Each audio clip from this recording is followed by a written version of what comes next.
Siguiente invitado, ya lo tenemos en pantalla, a Rodrigo Floro, analista macroeconómico de Intermoney. ¿Qué tal, Rodrigo? Buenos días.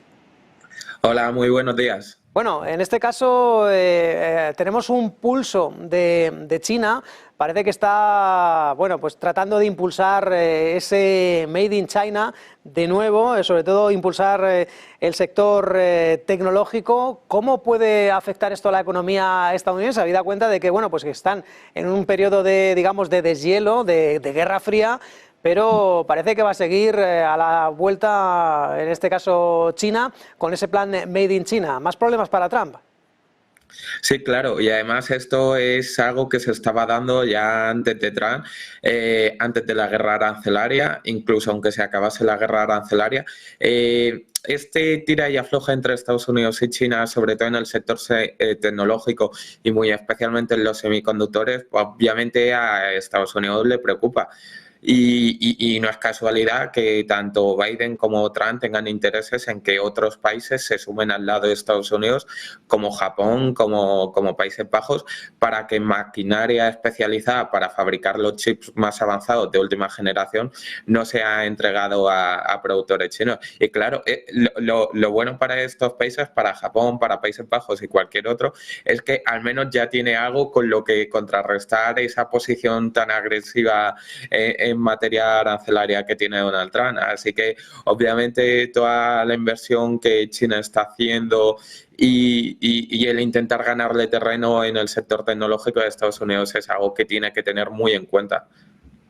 Y por supuesto, otra cosa que hay que tener bastante en cuenta, a pesar de que bueno, hoy ya parece que tenemos una descensión en los mercados de deuda con esas caídas de los bonos estadounidenses, japoneses, europeos, pero lo cierto es que ha sido un toque de atención a ese ingente problema de deuda estadounidense. Valoración de ese plan fiscal, Rodrigo, que bueno, pues la Oficina Presupuestaria del Congreso dice que podría elevar aún más la deuda insostenible ya de por sí de Estados Unidos, a pesar de que pretende recortes de impuestos y también recorte de gasto, pero insuficiente. Exacto, y ahí es donde está el kit de la cuestión, en los recortes de gasto. ¿Son insuficientes? ¿Esto para el déficit va a ser un problema?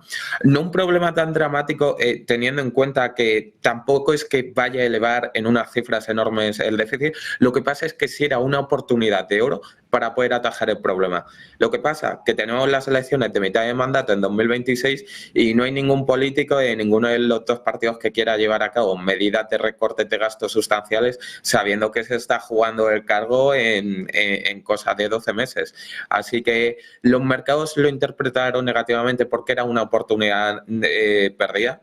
Va a afectar al déficit negativamente, pero tampoco de algo tan exagerado.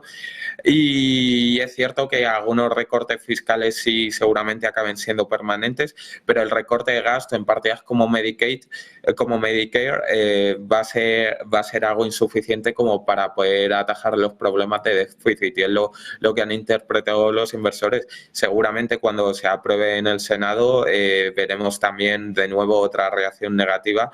Ahora la cosa se ha suavizado, pero tarde o temprano la tendremos. Y hay que tener en cuenta una cosa muy importante, es que los últimos años Estados Unidos ha tenido un déficit muy cercano al 6-7%, con una economía que está creciendo de una manera muy fuerte y con una economía recalentada. En cuanto a la economía en un escenario un poco más debilitado, más cercano incluso al escenario recesivo, el problema de déficit ahí sí se va a agravar. Estados Unidos se aboca a un escenario de estanflación, habida cuenta de estos aranceles, que es cierto que estamos en una especie de stand-by de un mes y algo, hasta que llegue el mes de julio para con China, con la Unión Europea y los que están por el camino, también Japón, por supuesto, pendiente de negociaciones en Canadá, en la próxima cumbre del G7 en junio. A pesar de que estamos en un stand-by, es que lo ha advertido, ya lleva 2 días, Neil Kashkari, advirtiendo de un shock inflación, en este caso el shock arancelario podría conducir a una estanflación en Estados Unidos. Bajo crecimiento, alta inflación en Estados Unidos es el escenario más probable, pero no recesión. Sí, a ver, lo que preocuparía sobre todo sería la desaceleración de la actividad económica. Es cierto que en materia de precios, pues sí, van a subir, sobre todo en el corto plazo, pero también hay que tener en cuenta que eso también se podría trasladar de otras formas, como es la reducción de márgenes de las empresas, porque si la incertidumbre aumenta, los ciudadanos dejan de consumir, obviamente las empresas no van a tener ese margen de sobra para aumentar los precios de la misma forma que le aumentan a ellos en los costes. Entonces veríamos un cierto reparto en las consecuencias del aumento de precios, y lo que sería muy preocupante serían las consecuencias sobre la actividad económica, teniendo en cuenta que aunque haya prórrogas y pausas temporales, la incertidumbre sigue estando ahí. Tú puedes pausar los aranceles que se habían propuesto, y eso es bueno en cierta medida para la actividad, pero no puedes pausar la incertidumbre de no saber qué va a pasar en cosa de 90 días. Y por eso tanto Cascari como los otros miembros de la Reserva Federal ya saben que es muy difícil que tomen una decisión antes de septiembre, porque no tienen la información recabada suficiente como para poder establecer una hoja de ruta clara. Entonces, ese no saber qué va a deparar en el futuro cercano, pues es algo que lastrará la actividad, independientemente que se hayan hecho pausas de 90 días. Mientras tanto, vamos a conocer, recordemos, ese dato de PIB estadounidense, la segunda lectura del primer trimestre. Creo que este jueves, en el que se espera, bueno, pues que se mantenga esa contracción del 0,3%. Me parece que es la primera contracción en 3 años, Rodrigo. ¿De qué es lo que hay que estar pendiente? ¿Qué es lo que podría cambiar? Esas importaciones que se adelantaron para cubrirse de los aranceles de Donald Trump, el consumo. Ahí está la gran clave.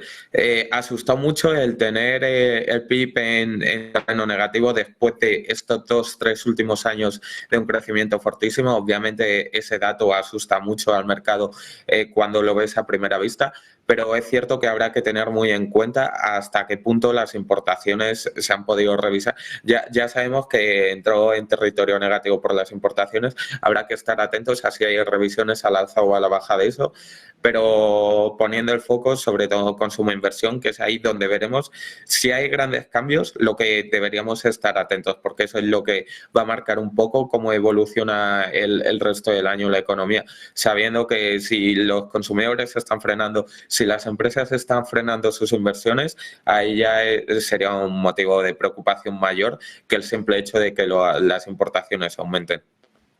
Y por cierto, en este sentido, bueno, ahí seguramente Donald Trump no haga una publicación en Truth Social, bueno, pues diciendo que la economía está muy bien gracias a él. Ahí probablemente pues calle. Rodrigo, en este caso, perspectivas de tipos de interés, de política monetaria. La próxima semana BCE, a mediados de junio Reserva Federal, hablaba Neil Kashkari, que está en Japón, en este caso, bueno, pues advirtiendo que probablemente ante, bueno, pues esa incertidumbre arancelaria, probablemente sea adecuado hacer una pausa. Te pregunto primero por BCE y después por Fed.